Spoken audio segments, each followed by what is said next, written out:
আসসালামু আলাইকুম ওয়া রাহমাতুল্লাহি ওয়া বারাকাতুহু। আশা করি সকলেই ভালো আছেন। আজকে আপনাদের সামনে যে খাবারটা আমরা তৈরি করব এটি হচ্ছে আমাদের প্রিয় নবী হযরত মুহাম্মদ সাল্লাল্লাহু আলাইহি সাল্লামের সবথেকে পছন্দের একটি খাবার, যেটাকে বলা হয় নাবিজ। এই নাবিজ আজকে আমি তৈরি করব। যদিও এটা আমরা আজকে খেতে পারবো না, কেননা এটা তৈরি করতে মিনিমাম একদিন সময় লাগে। আজকে আমরা প্রথম ধাপ কমপ্লিট করব ইনশাআল্লাহু তাআলা।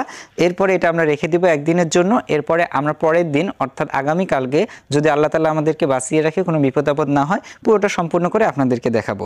তো আজকে যেটা তৈরি করতে চাচ্ছিলাম সেটি হচ্ছে নাবিজ। নাবিজ সম্পর্কে অনেকেই জানেন যে এটা হচ্ছে দুধ এবং খেজুর দিয়ে তৈরি করা হয়, এবং নাবিজটা দুধ এবং খেজুর একসঙ্গে মিক্স করে রাখতে হয়। 24 ঘন্টা পরে এটা তৈরি হয়ে যায় খাওয়ার জন্য। এক্ষেত্রে এটা কিন্তু একদম হালাল, স্বাস্থ্যের জন্য অনেক ভালো এবং অনেক পুষ্টিমান সমৃদ্ধ একটি খাবার। কিন্তু কোনো কারণে যদি এই নাবিজ যদি 3 দিনের বেশি রাখা হয়, তাহলে কিন্তু এটা হারাম হয়ে যাবে, এটা মদ তৈরি হয়ে যাবে। তখন এটা কিন্তু ইসলামে খাওয়া একদম হারাম। এবং আমরা জানি হযরত উমর রাদিয়াল্লাহু তাআলা আনহু, ওনার যে সন্তান এই নাবিজ খাওয়ার কারণে কিন্তু তাকে মৃত্যুদণ্ড দেওয়া হয়েছিল। অর্থাৎ ঘটনাটা হয়েছিল এইরকম, আরবে ওই সময় সবাই নাবিজ পান করতো। তো নাবিজের নিয়মটা হচ্ছে এই খেজুর এবং দুধ একদিন পর্যন্ত ভিজা রেখে খেতে হয়। 3 দিন পার হলে এটা মদ হয়ে যায়, অন্যরকম একটা স্মেল তৈরি হয়। তো উমর রাদিয়াল্লাহু তাআলা আনহু ছেলে করছিল কি 3 দিন পরে খেয়েছিল, যেটা সম্পূর্ণ হারাম ছিল। এবং এর শাস্তি স্বরূপ 100 বেতের ঘাত দেওয়া হয়েছিল, এবং ওই বেত আগে সহ্য করতে না পেরে কিন্তু আসসালামু আলাইকুম ওয়া রাহমাতুল্লাহি ওয়া বারাকাতুহু। দেখা হয়ে গেল একদিন পর। আমরা ঠিক গতকাল রাত্রে এখানে আমরা এই নাবিজটি করার জন্য এটা আমরা প্রিপারেশন করে রেখেছিলাম, এবং একদিন পরে আমরা নিয়ে আসলাম। আমাদের নাবিজটা কিন্তু সুন্দর মতো তৈরি হয়ে গেছে। এখন এই নাবিজটা আমরা ঢালবো, ঢেলে এটার আমরা স্বাদটা টেস্ট করে আপনাদেরকে জানাবো যে এটা খেতে কেমন হয়েছে। তো দেখতেই সুন্দর লাগতেছে, আলহামদুলিল্লাহ খেতেও অনেক সুন্দর হবে।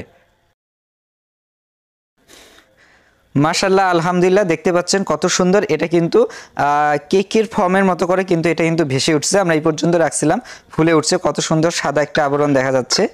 এটা যদি কোনো রকম করে যদি আজকে না খেয়ে যদি আরেকদিন রাখা যায়, এবং এটা যদি 48 ঘন্টা পার হয়ে যায় 3 দিনের পরে, তাহলে কিন্তু এটা খাওয়া সম্পূর্ণ হারাম হয়ে যাবে। তখন কিন্তু এটা মদ হয়ে যাবে, এবং এটা কিন্তু ইসলামে খাওয়া তখন হারাম হয়ে যাবে। এটা যারা মদ্যপান করে ওরা কিন্তু এইভাবে এটাকে 3 দিন পর্যন্ত রেখে দেয়। 3 দিন পর্যন্ত রাখলে কিন্তু এটা পুরো মদ হয়ে যাবে। তারপর এটা খেলে কিন্তু মাতলামি শুরু হয়ে যাবে, এক ধরনের একটা নেশা নেশা কাজ করবে। আর এটা খাওয়ার নিয়ম হচ্ছে এটা হালাল ততক্ষণ পর্যন্ত, অর্থাৎ 24 ঘন্টার মধ্যে খেতে হবে। আমরা গতকালকে রাত্রে এটা ভিজাই রাখছিলাম, এবং আজকে রাত্রে আমরা এটাকে উঠাই নিলাম। এখন এটা স্বাদটা দেখব কীরকম। খেজুরটা দেখেন একদম এখানে কিন্তু গলে এটার সঙ্গে ফ্লেভারটা মিশে গেছে। আমি আরেকটু এটাকে নাড়িয়ে সারিয়ে নিলাম। তো এখন আমি এটা স্বাদটা টেস্ট করব। বিসমিল্লাহির রহমানির রহিম।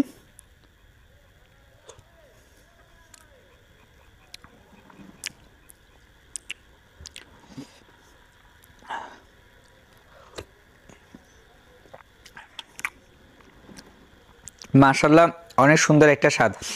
এর স্বাদটা আপনাদেরকে বোঝাবো কিভাবে।